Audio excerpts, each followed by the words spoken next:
ഓച്ചിറ തൻവീറുൽ ഇസ്ലാം സംഘം ട്രസ്റ്റ് സ്നേഹ സൗഹൃദ ഇഫ്താർ സംഗമം നടത്തി. ഓച്ചിറ ടൗൺ മസ്ജിദിന് മുന്നിലായിരുന്നു ഇഫ്താർ. ഓച്ചിറ തൻവീറുൽ ഇസ്ലാം സംഘം ട്രസ്റ്റിന്റെ നേതൃത്വത്തിലുള്ള ഓച്ചിറ ടൗൺ ജുമാ മസ്ജിദ് കമ്മിറ്റിയുടെ നേതൃത്വത്തിലാണ് സ്നേഹ സൗഹൃദ സംഗമവും സമൂഹ നോമ്പുതുറയും നടത്തിയത്. ഓച്ചിറ ടൗൺ മസ്ജിദിന് മുന്നിൽ സംഘടിപ്പിച്ച ഇഫ്താർ വിരുന്ന് കോഴിക്കോട് തിരുവണ്ണൂർ ഓംനിസ്റ്റ് സൊസൈറ്റി അധ്യക്ഷൻ സ്വാമി ആത്മദാസ് യമി ഉദ്ഘാടനം ചെയ്തു. മുഹമ്മദ് മുസ്തഫ സല്ലല്ലാഹു അലൈഹി വസല്ലം തങ്ങളും അദ്ദേഹത്തിന്റെ അനുചരന്മാരും ആഘോഷമായിട്ട് മക്കയിലേക്ക് പ്രവേശിക്കുകയാണ്. 10-12 വർഷങ്ങൾക്ക് മുമ്പേ വിട്ടുപോയതാണ്. അവർക്ക് തിരിച്ചു വരാൻ യാതൊരു തരത്തിലുള്ള അനുവാദമില്ലായിരുന്നു.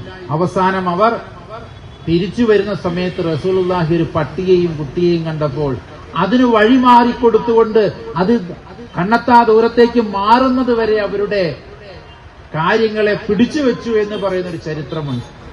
കായംകുളം കാദിശ കത്തീഡ്രൽ മുഖ്യവികാരി father Koshy Mathew, Ochira town Masjid chief ഇമാം കെ എ ഹാരിസ് മൗലവി റഷാദി തുടങ്ങിയവർ പങ്കെടുത്തു. News bureau, Ochira.